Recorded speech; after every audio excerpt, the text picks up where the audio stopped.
online. Welcome to Forfellingness Belysning, illumination from the ancestors, guiding your path today. Every day, someone's little girl, daughter, sister, girlfriend, fiancé, wife, cousin, mother, auntie, grandmother, great-grandmother, elder, disappears, shattering a family, a community, the world. There is something we can all do. Remember them.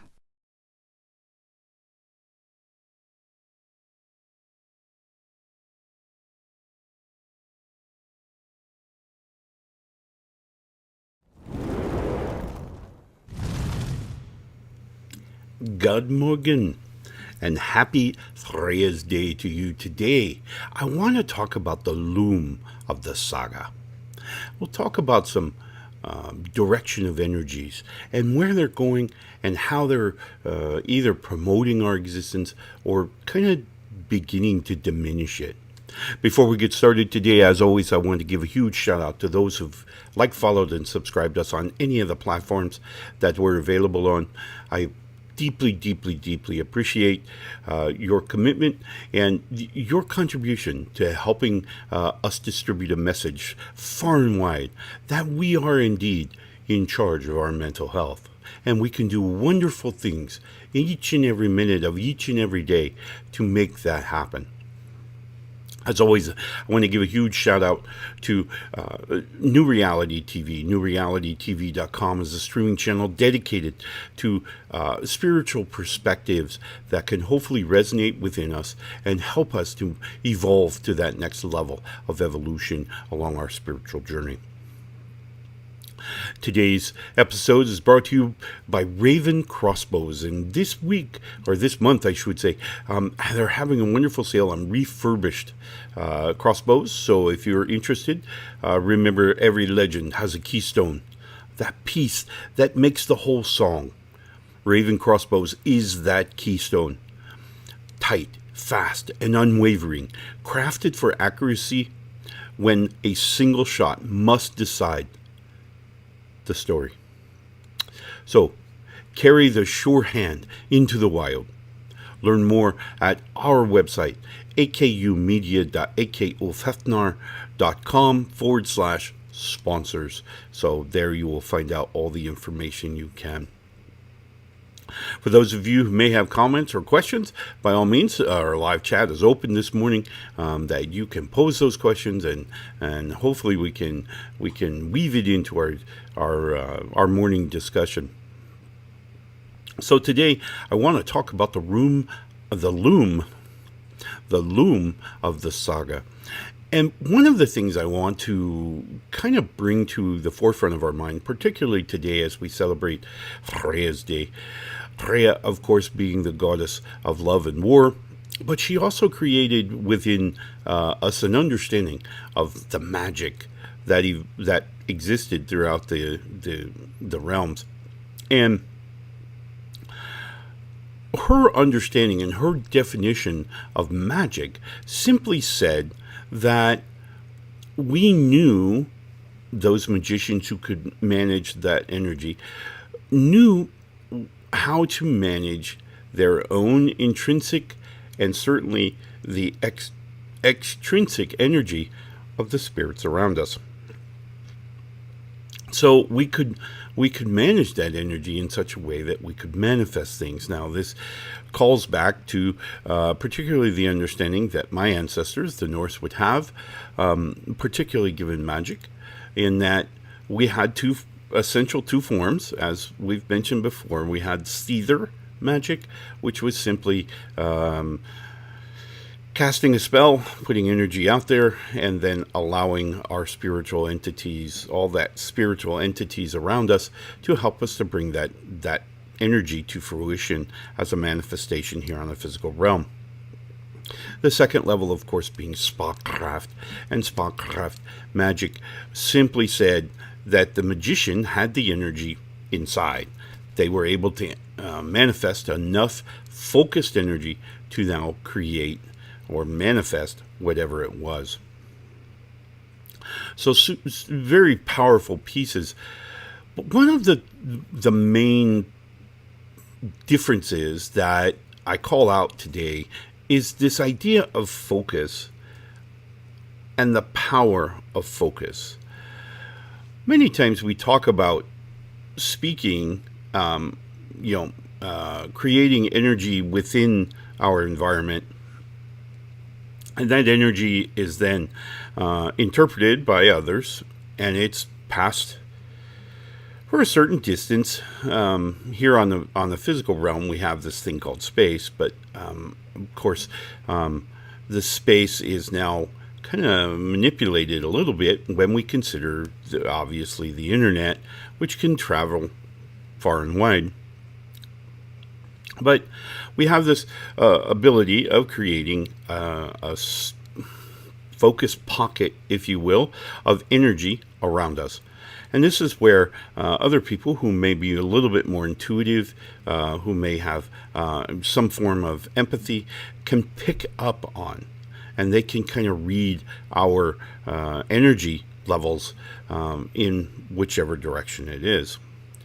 Well, it brings to mind this idea that if we focus our energy at telling ourselves, as an example, what a great job we've done in this life. We've conquered many things. We've accomplished many steps throughout our journey. And we've really kind of made this our own. This positivity is really what kind of helps to catapult us forward, moves us forward in a positive way. But what we find is many times is that we have a tendency to be a little heavy on the criticism of ourselves. We criticize the way we handled different situations, or we did certain things, or the things which come into our lives are those things that we've interpreted that have come into our lives. So all of these things kind of create a negative energy, or they distract from our concentration on being successful, whatever that success looks like in our own mind. Now, when I say successful, this does not mean that we have millions of dollars and all the expensive, fancy things in this lifetime. It means that we have accomplished that which we wanted to do. We wanted to live a happy, comfortable life. Then, when we are happy and comfortable, guess what? We've accomplished that objective. We've become successful. So the next time we find ourselves in a place where we're trying to be a little bit more critical of ourselves, think of the things that you have accomplished. Think of, instead of what I haven't accomplished, what I can't do, or what I think I can't do, what I think I can't do, think of the things that you have done. Think of those things that we've already accomplished. You're here. You're alive. You're growing. You're learning. You're evolving. You're changing. You're in a process of constantly making a better version of you. What a wonderful, wonderful journey. So when we think about energies and the focus of those energies, let's think momentarily about us. Many times we spend a whole work week putting in our 8 hours a day or whatever it is towards someone else, something else, right? We're working for a living, right? Now, granted, there are some times that we, some of us may enjoy being self-employed, and everything that we're putting forward is ultimately towards the building of our business and growing that and moving forward. But we're doing it extrinsically. We're putting out energy extrinsically. We're having to shuffle papers or do whatever it is that makes our job, right? Our business, our business.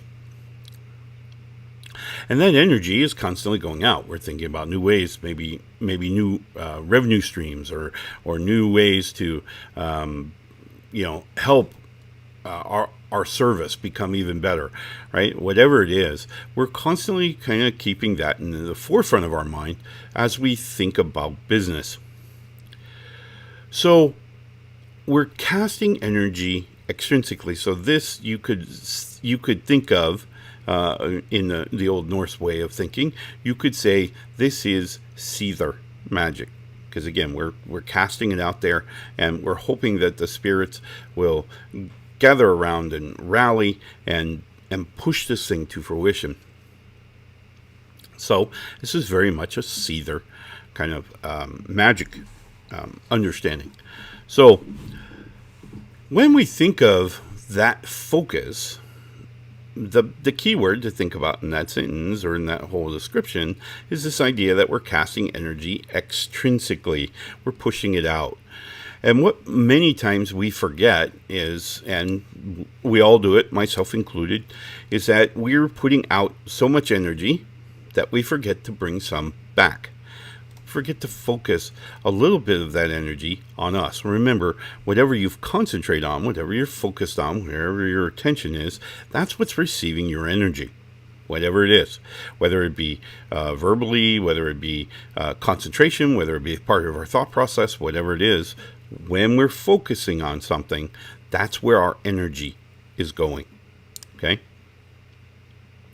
And so when we're casting out this energy all week in our work or our business or whatever it is, some of that energy needs to come back, because we have to remember that we're of no value. We can't build our business. We can't build our lives. We can't create positive, powerful relationships if we don't have any energy left in our tanks, right?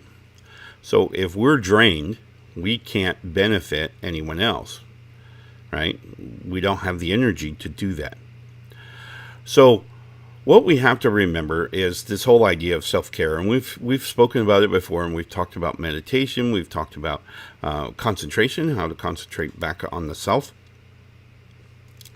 But here I want to talk about how important that is, that we kind of put into our everyday practice the idea of managing our own energy towards ourself.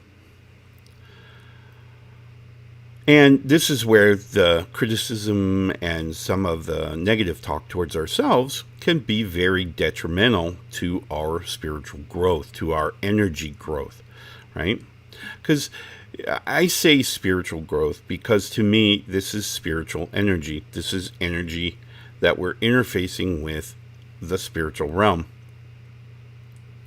But this is a basic physiological function. This is what makes life life. This is how we live, is that we create and move energy.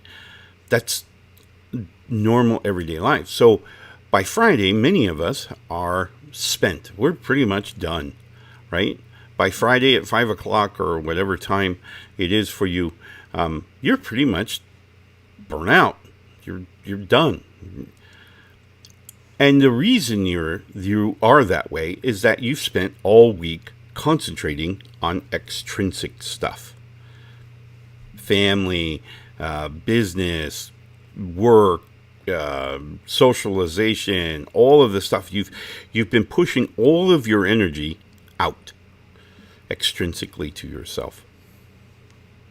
And that's all well and good. There's nothing wrong with that. But we must be sure that the energy that we do give ourselves during that times is coming back in a positive way. As an example, even those small phrases that we use, oh, that was so dumb. Oh, man, I wish I hadn't done that. Even these small phrases create energy. Your brain has to put things together, has to form that sentence, has to articulate that thought, has to kind of focus that into words, making that into words, vocalizing the words, using the muscles to now vocalize it, and poof, out it comes as energy into the surrounding area. Well, guess what? Your mind, your own mind, is going to absorb that. So you're essentially feeding yourself energy. And in this case, it's a negative energy, right? There's no positivity to it. There's no value to it, right? So instead, well, that was an interesting lesson. Well, I sure learned something new there.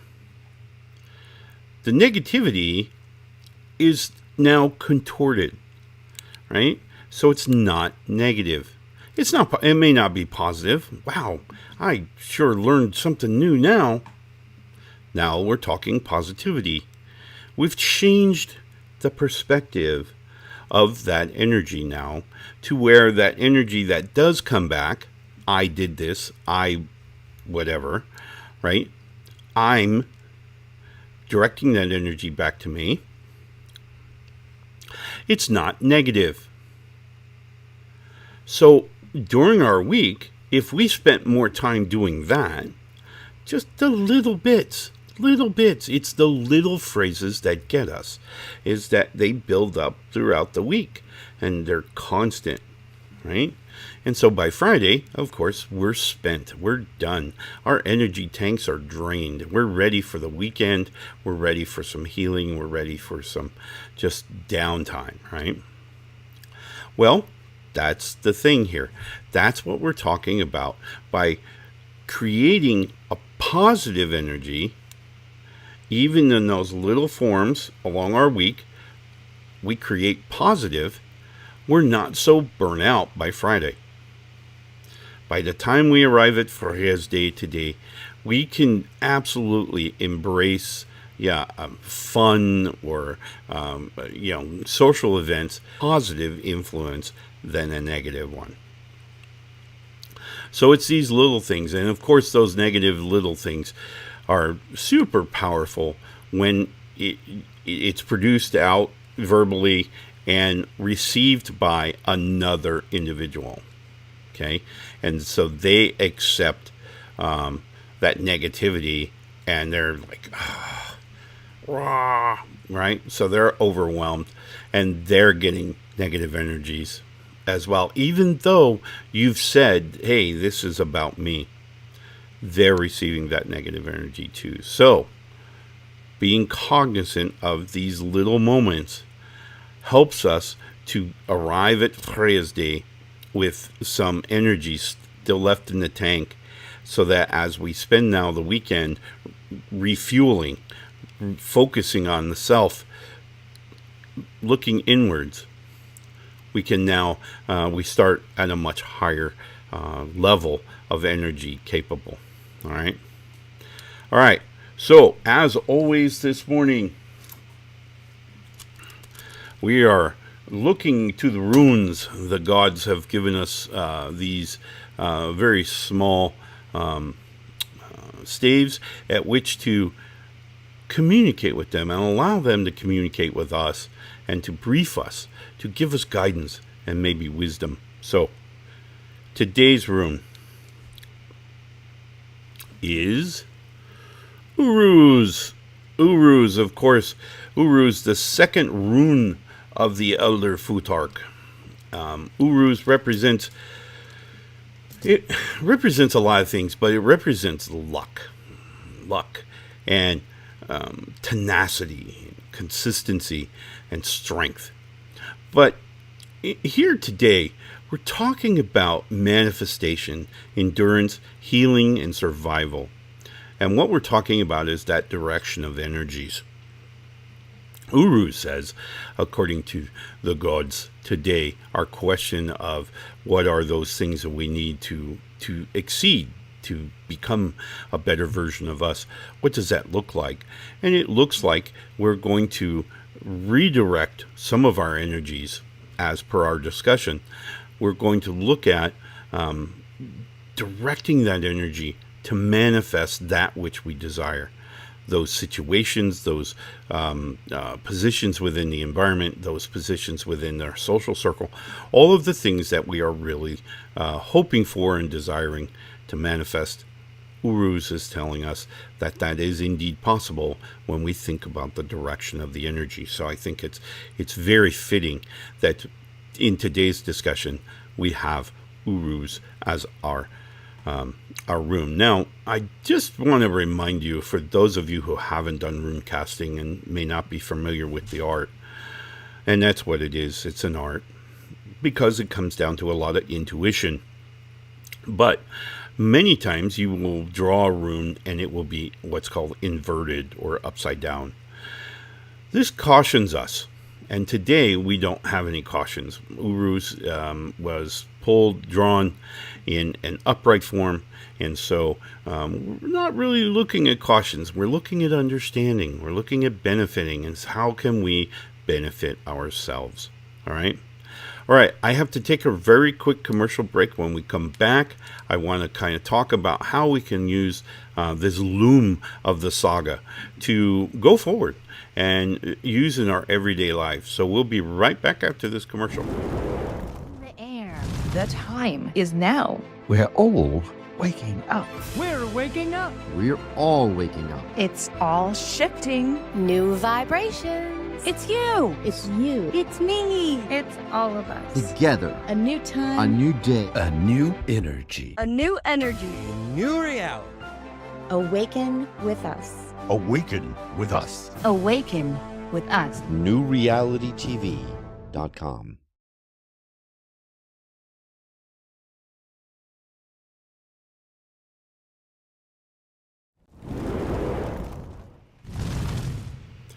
Welcome back, and thank you for taking that quick break with us. As always, I want to give a huge shout out again to New Reality TV. NewRealityTV.com is a streaming channel dedicated to producing a plethora of spiritual perspectives that can provide for us that guidance, maybe even something that resonates deep within us, that draws forward that desire to move on to our next level of evolution along our spiritual path. So be sure to check them out, as always. And today's show, again, sponsored by Ravin-Crossbows. And again, this month, they're having these refurbished crossbows. So now's the time to take a look at those items. If that's you're looking for one, now's a great time to take a look. So keep those in mind. As always, you can check out all of those sponsors on akumedia.akulfhednar.com/sponsors. So be sure to check those out. Today, we're talking about the Loom of Saga. And we're talking about it today on Freya's Day, which I think is super, super important. The loom is really what we're weaving, what tapestry that we are weaving every minute of every day. And when I was a boy and my great-grandmother would talk to me about the fates, or the Norn as they're referred to in the Norse legends, she would always talk about Verdande, of course, being the youngest of the three sisters, and how Verdande was sewing a tapestry of our lives. But she wasn't sewing something like you would find in the halls of these warrior kings. Certainly not the conquests or the victories that they had, but more importantly, the responses, the emotional responses that we would have to the events that occurred in our lives.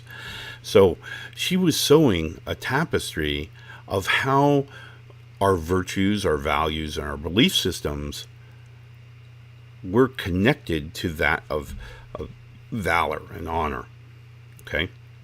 How authentic were we as we responded to these? So part of that tapestry included this idea of self-talk. Is what did we tell ourselves? Were we positive? Were we exciting parts of our lives? Could we did we put forward that energy that helped us to arrive at Freya's Day, charged, ready for the weekend, excited about the weekend, excited about maybe spending some time in meditation, kind of bringing more energy back to heal, to grow, to evolve. All of these things were very, very important. So, like everything, we have to look at each moment of our lives, and as we're going along our life every day of the week, we have to consider those small moments where we're producing energy to ourselves. Was that a good move? Well, maybe not, but did we learn from it? Yes, absolutely. We won't do that again. Okay. Observing the positive, embracing that which is positive and that which is good versus talking negatively to ourselves allows us to kind of put positive energy back into the system. So we're not kind of dragging ourselves down. We're being positive. We're moving forward, right? And so this also gives us the potential of maintaining a healthy life. We don't get sick as often. We don't come out of balance as often. Why? Because we're putting positive energy back in to the system. Think of it as a bank, if you will. Anytime you speak poorly about yourself, you're writing a bad check. The bank has to cover that cost, and yet they don't have any money for it, right? So you're making a negative withdrawal, if you will, from that bank. Whereas with a positive, if we use the same analogy and look at putting money into the bank. And yes, the bank has operating costs and it's running and it's doing its thing, right? Our body uses energy all the time for a multitude of things. And we're also producing this extrinsic signal of energy that other people around us, particularly those who are a little bit more intuitive, are going to pick up on. And they're going to absorb whatever energy that is. So we're kind of constantly producing energy. And if we're constantly doing these little negatives along the way, we're going to reach a point where we can no longer produce a positive message. There's just nothing left. More importantly, we don't have the energy now circulate back and to think about healing ourselves. We can't combat those things that are constantly pressuring on us, influencing us into sickness and disrepair. So you probably may notice in your everyday life, as we move around the town or city, there are some people who are naturally vibrant. They are just charged with their lives. These people have positive energy in their tanks. There are other peoples who may be not so positive, not so perky, not so excited about life. And those people have allowed themselves to kind of discharge their energy. And so by taking some time and kind of refocusing on that, turn that positive energy back into the self, we can now build up the tanks, and we can establish a better mental space, which in turn creates a better physical space. We can keep ourselves healthy by talking nicely to ourselves. I know it sounds weird, but it really does work, and it really is the way that we can succeed in our evolution, is understanding that it's this positivity that is actually driving our health and our growth, right? Physiologically. So, some great ideas, hopefully, that you can use today to get yourself back in good shape mentally and certainly physically. Keeping that health up, obviously, is first and foremost. So, hopefully, we gave you some tips and some ideas. Now, I do again want to say a huge thank you to all of you who have followed us on whatever platform you happen to be listening, whether it be audio, video, any of the videos, any of the audios. And know in your mind that tomorrow we have a drum circle, and that is a drum circle. We'll be doing that here in Anchorage. We'll be doing it up at Abbott Loop Community Park. For those of you who want to join us in person, you're welcome to do that. I invite everybody and all peoples to come join us. And that'll be happening at 10 o'clock in the morning tomorrow morning. Like I said, Abbott Loop Community Park. Just look for my truck. You can't miss it. I typically park off to the side there. And we'll be enjoying some vibrations that we'll be sending to, of course, to Mother Yord, as well as all of Alaska through that sound. So hopefully you take some time to join us, and we will see you again tomorrow for the drum circle, and then again on Mani's Day as we celebrate the beginning of a new week and the beginning of a new adventure. Love and light, my friends. Have a wonderful weekend. Watching Ulfhednar's Belysning, a special production of Whispers of the Norse. Brought to you by the Alaska Ulfhednar in South Central Alaska. Guidance and wisdom, courtesy of an ancient Celtic Norse shaman. Thank you so much for joining us today.